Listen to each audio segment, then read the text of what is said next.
15 bunches of fresh produce, all from a home garden. Carrots, radishes, beets, turnips, green onions, kale, Swiss chard, collards, spinach, bok choy, mustard greens, cilantro, parsley, dill, and arugula. At first glance, that basket looks like a trip through the produce aisle. But the more useful question is not how pretty the harvest looks. It is how much garden space each of those bunches actually asked you to give up. That is the question I want to answer today. If you only have a few square feet in a raised bed, a narrow strip beside a walkway, or a small backyard garden, which crops give you the most useful food for the space they occupy?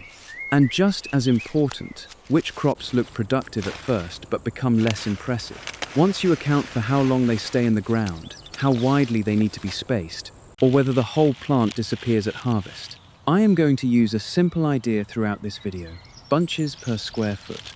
Not as a fake laboratory number, and not as a universal grocery store standard, because a bunch is not the same size everywhere. A bunch of kale in one stall may be larger than a bunch in another. A bunch of carrots can contain different numbers of roots depending on variety and size. Weather, fertility, cultivar, planting density, pest pressure, and harvest stage all change what a square foot can produce. So, rather than pretend there is one perfect decimal number for every gardener in America, we are going to use the bunch as a practical kitchen unit and compare 4 things that are real and useful: how tightly a crop can be grown, how quickly it reaches a useful harvest, whether you remove the whole crop or leave it producing, and how easily that harvest turns into something you would actually carry into the kitchen. One more thing before we start. Plant now never means the same calendar date across the entire United States. A gardener in Minnesota, coastal California, South Florida, and the high desert can all be dealing with completely different temperatures on the same day. Many of the crops in this list favor cool or moderate conditions, and local planting windows matter. Use your local extension guidance, your current weather, and the variety on your seed packet to decide when to sow. What we are comparing here is the way these crops use space once the conditions are right for them. And here is the first surprise to keep in mind. The crop that reaches your kitchen first is not automatically the crop that gives your square foot the most value. Speed matters, density matters, repeat harvest matters, and by the end, those 3 forces will point to very different winners. Let us start underground, with 4 crops that can look almost boring from above the soil while they are building the part you are waiting to eat: carrots, radishes, beets, and turnips. Carrots are a perfect example of why spacing changes the way you think about yield. In home garden guidance, carrots are commonly thinned, so the remaining roots are roughly 2 to 4 inches apart, with wider spacing for varieties that make larger roots. That means carrots can pack a surprising amount of food into a modest strip of soil, compared with crops that need a large leafy canopy around each plant. But the price you pay is patience and root space. A carrot does not reward crowding beyond what the variety can handle. If the stand is too thick, the roots compete, and instead of a beautiful bunch, you may end up with many small roots that never become the harvest you imagined. So for a small garden, the question is not, how many carrot seedlings can I keep alive in 1 square foot? The question is, how many properly sized carrots can this patch mature without forcing them to compete too hard? That is a much better way to think about a bunch. Carrots also remind us that days to maturity are not a promise. Reference tables may place full-size carrots in a broad range around 55 to 75 days for many types, while baby carrots can be harvested sooner. But soil temperature, variety, root shape, water consistency, and whether you are growing in spring or fall can move that timeline. If you want a dependable kitchen harvest, sowing a sensible amount at intervals is often more useful than filling an entire bed once and then waiting for one giant pull. And when you finally pull a carrot bunch, that square foot has finished that crop cycle.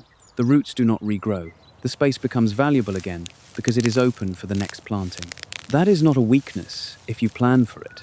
In fact, a one-and-done crop can be excellent in a small garden when it moves through quickly enough, and you have the next crop ready. Now compare that with radishes, because radishes immediately challenge carrots on speed. Garden radishes are often ready at a usable size roughly 3 to 5 weeks after planting under favorable conditions. That is fast enough to make them one of the best crops for giving a new gardener an early win. They also do not need to occupy a bed for months before you know whether the planting worked. You sow, the tops appear, the roots begin to swell, and suddenly you can pull a real bunch from an area that looked empty a few weeks earlier. That speed changes the square foot calculation. If one crop takes much longer than another, the faster crop may allow a second or even a third succession in the same physical space during a suitable season.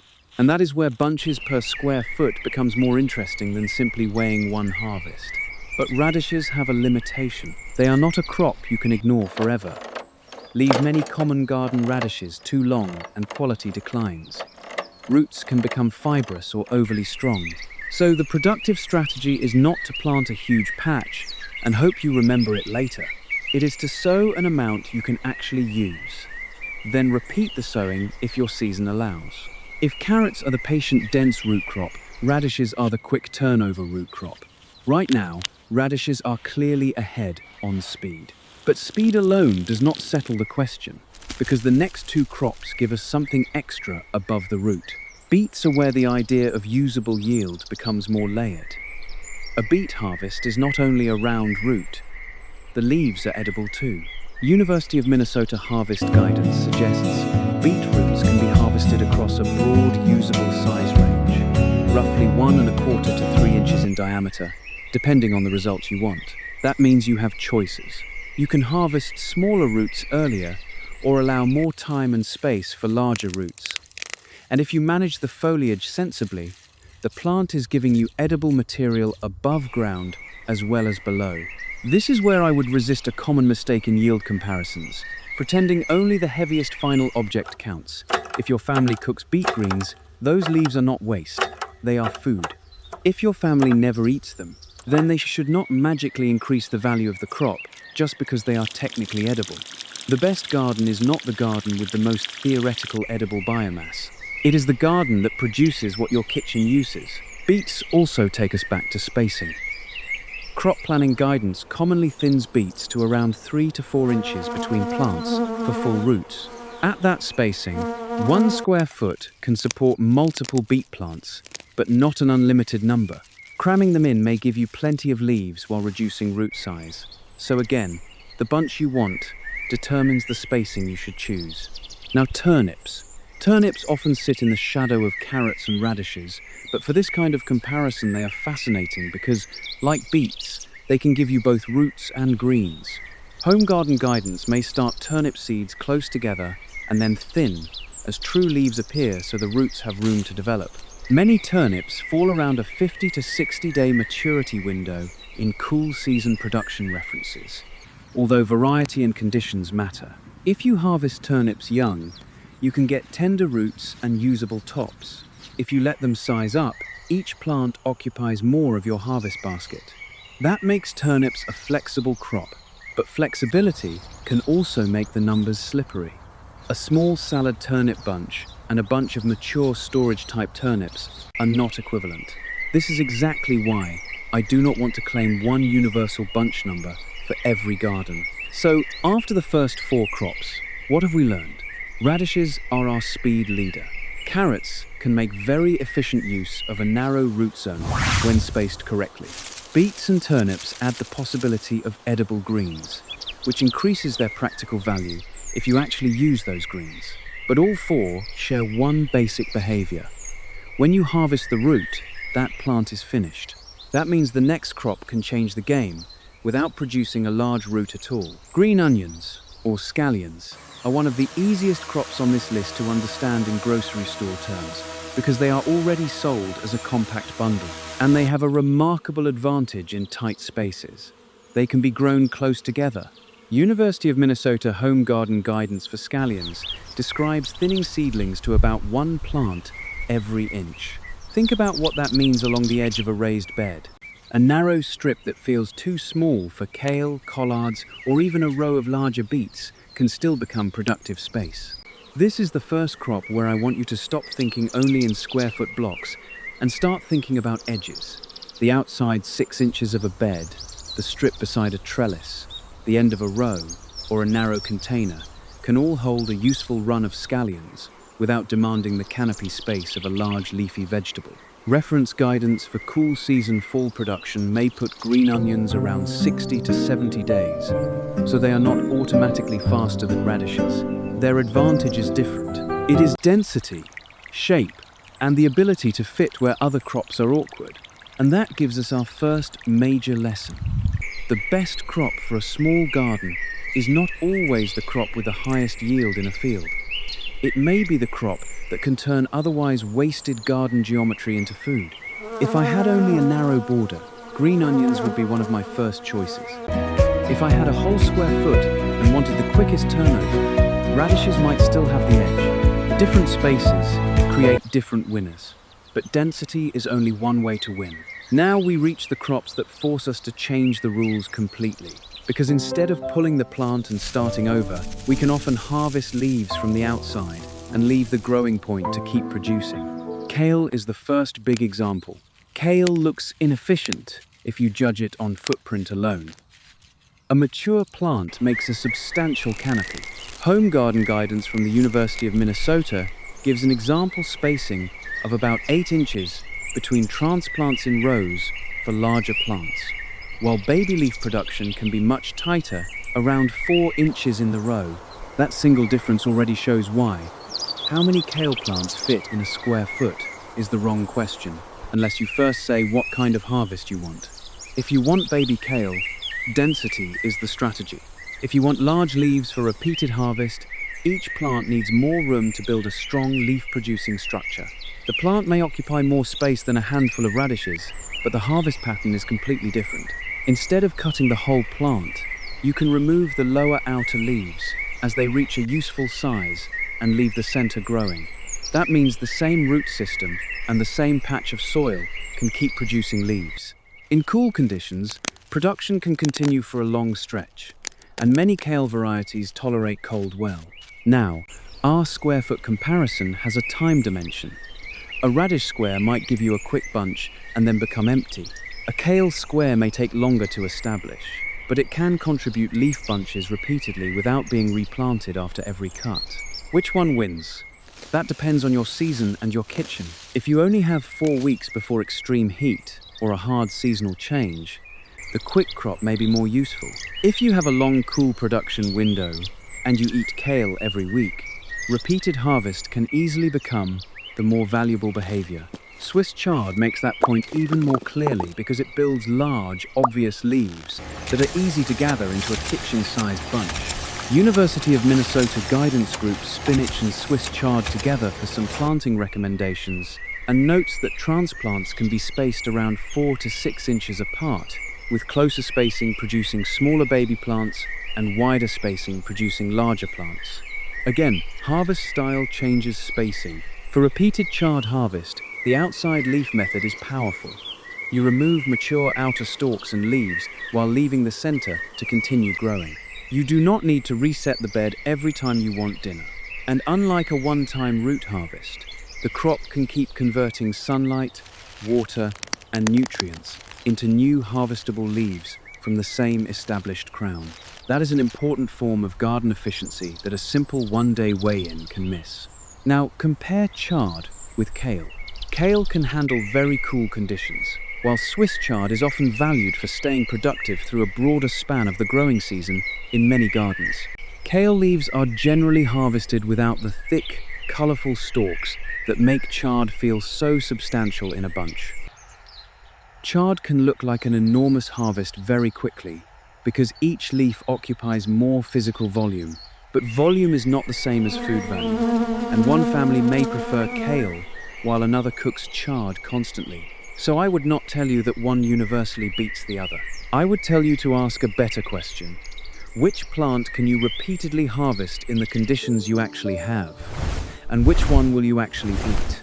Collards complete this trio, and collards make the space versus time trade-off even more dramatic. Like kale, collards can become large plants. They are not what I would choose if my only goal were to fit the greatest number of individual plants into a tiny square. But once established, you can harvest the outer leaves progressively and leave the central growing point intact. That turns one plant into a long-running food source rather than a one-day event. Collards also remind us not to confuse plant count with yield. A square foot with many tiny plants is not automatically more productive than a square foot dominated by one vigorous plant. What matters is how much usable material passes through your kitchen over the period you are measuring. At this point, the crops that looked inefficient when we judged only their footprint start looking very different. Kale, chard, and collards pay rent over time. You may give them more room, but they can return harvest after harvest from that same established root system. So our ranking has now split into two categories. Radishes are still one of the strongest candidates for a quick bunch and fast turnover. Green onions are outstanding at turning narrow strips into useful harvests.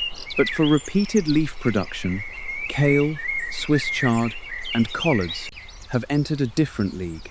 And now we need to ask the question that can really upset the ranking. What happens when repeat harvesting meets much tighter spacing? That brings us to spinach. Spinach is a small garden classic because it can be grown as a dense patch and harvested at different stages. Cool season guidance may place spinach around 35 to 45 days in favorable conditions for a usable crop. But spinach is extremely sensitive to season. Heat and long days can push it toward bolting, while cool conditions can give you better leaf quality and a longer window. That means spinach can be spectacular or disappointing depending on timing. In the right weather, a modest patch can produce a generous bowl of leaves. And if you harvest carefully, rather than destroying the crown, you may get additional growth. But you cannot assume endless cut and come again production. Each successive cut depends on plant health, weather, and how much leaf area remains to rebuild the plant. This is a good place to talk about something that matters in every repeat harvest crop: restraint. If you strip a young plant of nearly every leaf because you want a giant bunch today, you may reduce what it can give you tomorrow. A high-yield garden is not simply aggressive harvesting. It is harvesting in a way that keeps the plant capable of producing the next round. Spinach also illustrates why baby leaf and mature leaf systems should not be mixed casually in a comparison. A dense baby spinach bed might give you more small leaves per square foot, but a mature leaf planting uses a different spacing and a different harvest pattern. When you hear someone say, "You can grow this many spinach plants per square foot," always ask what size they are planning to harvest. Now bok choy gives us almost the opposite experience. With bok choy, especially compact or baby types, the harvest can feel wonderfully clear. One plant becomes one small head. You lift or cut it, wash it, and it is immediately a recognizable kitchen unit. Larger varieties need more room, while baby types can be planted more closely. So variety choice changes the bunch per space equation dramatically. But whole head harvest means the plant is finished. That puts bok choy back into the one and done camp if you harvest the full plant. In a small garden, that is not necessarily bad. Bok choy can be a strong succession crop in suitable cool weather because once the head comes out, the space is free for whatever comes next. The trick is not to compare one bok choy head with one kale bunch and declare a winner. They are solving different problems. Bok choy gives you a compact, complete harvest. Kale gives you a repeated harvest stream. Mustard greens bring us back to speed and repeated cutting. Cool season references commonly put mustard greens around 30 to 40 days, and crop planning guidance for arugula and mustard salad mixes describes harvest windows that can include one cut or multiple cuts over a few weeks. That makes mustard especially interesting for a small bed because it can combine three advantages: relatively quick growth, close planting for leaf harvest, and the possibility of more than one cut. But there is a catch. Mustard flavor can become stronger as leaves mature, and heat can change both quality and growth behavior. Flea beetles and other brassica pests can also turn a perfect-looking stand into perforated leaves surprisingly quickly. So if mustard is part of your high-yield plan, protecting seedlings and choosing the right seasonal window may matter more than squeezing in a few extra plants. Here is where our competition stands now. For fast roots, radish is hard to ignore. For edge space, scallions are outstanding. For big repeated leaf harvests, kale, chard, and collards are strong. For a dense, cool season patch, spinach and mustard can turn a small footprint into repeated bowls or bunches of leaves. Bok choy offers a compact, satisfying whole plant harvest. Notice how many different kinds of high yield we already have. This is exactly why I would be suspicious of any list that gives one magic productivity number without explaining the harvest system. Before we bring in the final leafy challenger, there is another part of the produce aisle that can deliver surprising value from very little garden area, the herbs. Let us start with cilantro, because cilantro teaches a lesson about time that has almost nothing to do with plant size. In favorable, cool conditions, cilantro can move from seed to a useful leaf harvest fairly quickly. University of Minnesota Fall Garden Guidance notes that cilantro can be ready for harvest around a month after sowing in suitable conditions. But cilantro has a reputation for a reason. As conditions become hot and the plant moves toward flowering, the lush leafy phase can end quickly. That means cilantro is not a crop I would judge by how large one plant can become. I would judge it by succession. A short row sown repeatedly can be more useful than one huge sowing that all reaches the same stage at once. If you use cilantro every week for salsa, tacos, curries, or salads, a steady succession is often more valuable than one enormous bunch followed by nothing. So cilantro scores well on fast kitchen usefulness, but its productive window can be short. Parsley is almost the opposite personality. It can be slow to germinate. University of Minnesota Guidance notes that germination can take roughly 2 to 5 weeks, depending partly on seed freshness. That is enough to make impatient gardeners think nothing is happening. But once parsley is established, it becomes a much more persistent kitchen plant. The recommended mature spacing in that guidance is roughly 10 to 12 inches apart, which sounds inefficient compared with 1-inch scallions. But remember the harvest pattern. Parsley is harvested by cutting outer stalks close to the ground while leaving the plant to make new growth. Managed that way, it can remain productive through the growing season and into cool fall weather. So parsley does not win the race to the first bunch. It wins by refusing to be finished. And this is another reason bunches per square foot must include time. If you look at a parsley patch 1 month after sowing, cilantro may seem far more productive. If you look at repeated harvests from an established parsley plant over a long season, the answer changes. Dill is different again. It is useful for foliage, but many gardeners also value the flowers and seed heads later. If your goal is strictly grocery-style leafy bunches, you will judge dill during its vegetative stage. If your kitchen uses dill seed, or you want flowers for beneficial insects, then the plant is doing more jobs than our bunch metric can capture. That is a recurring theme in real gardens. The most valuable plant is not always the plant that wins a single yield category. Dill can be direct sown and used young, and successive sowings can extend the supply of tender foliage. But because dill grows upright and eventually heads toward flowering, it behaves less like parsley, which can be repeatedly cut from an established crown, and more like a crop you may want to keep renewing if tender leaves are your priority. So which herb earns its space? If I want the fastest early bunch in cool conditions, cilantro is a strong candidate. If I want repeated cuttings from an established plant, parsley has the stronger long game story. If I want foliage plus the option of flowers and seeds, dill brings value that a bunch-only ranking underestimates. For a small kitchen garden, I would not plant these three in equal blocks. I would give parsley a stable home, sow cilantro in smaller successions, and place dill where its height and eventual flowering will not shade a crop that needs the light. And now we arrive at the 15th crop, the one that combines 3 advantages that have repeatedly pushed plants toward the top of this list: speed, density, and the possibility of cutting again. Arugula can be one of the most satisfying crops in a cool season garden because it turns bare soil into usable leaves quickly. University of Minnesota Crop Planning Guidance places arugula and mustard salad mixes in roughly a 25 to 45 day maturity range with one cut or multiple cuts over a 2 to 3 week harvest window, depending on the system. That is exactly the kind of behavior that makes a crop powerful in a small bed. It does not need the permanent footprint of a large collard plant. It can be grown as a dense, leafy stand.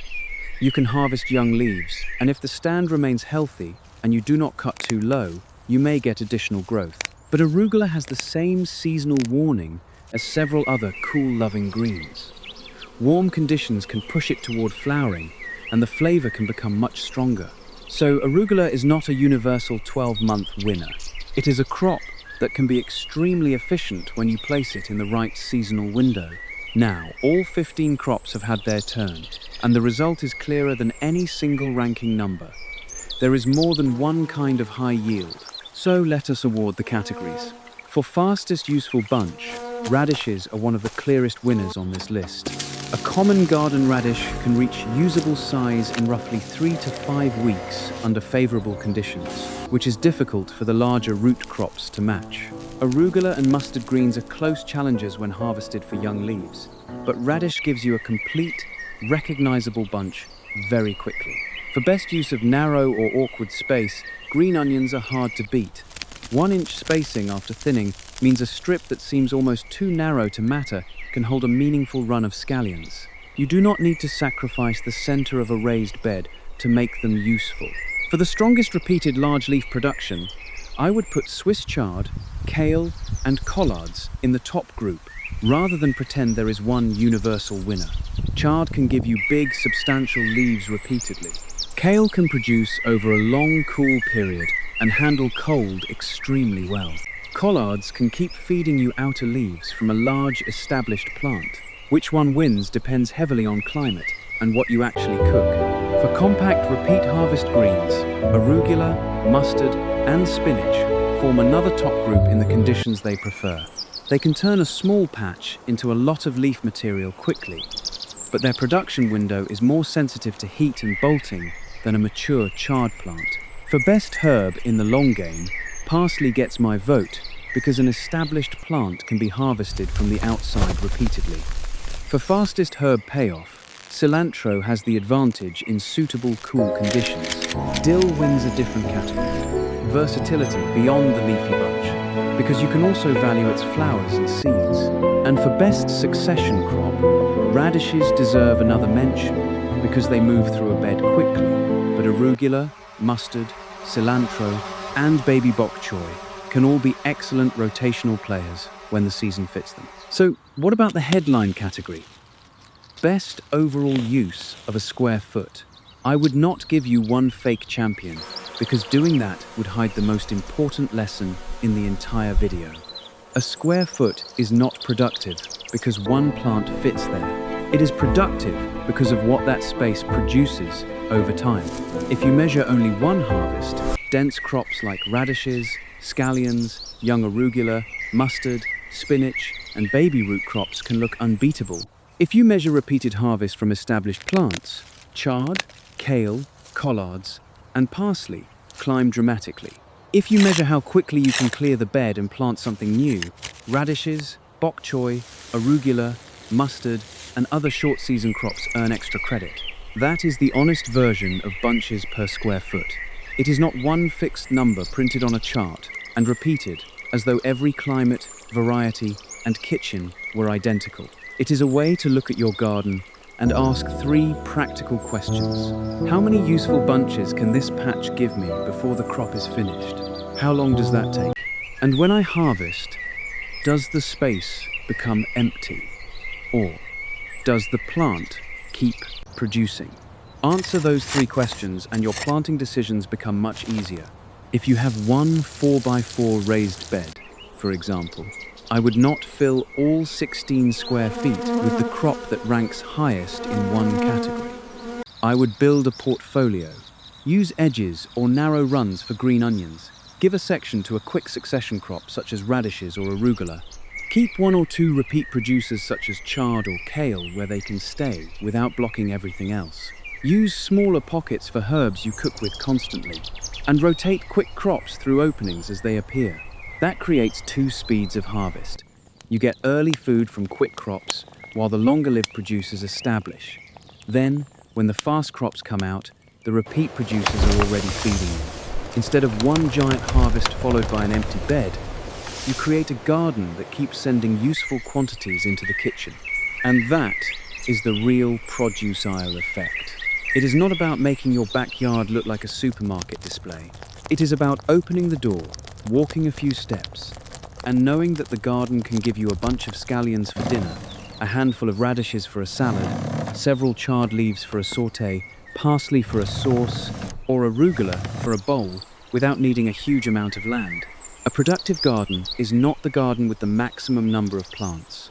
It is the garden where every square foot has a job.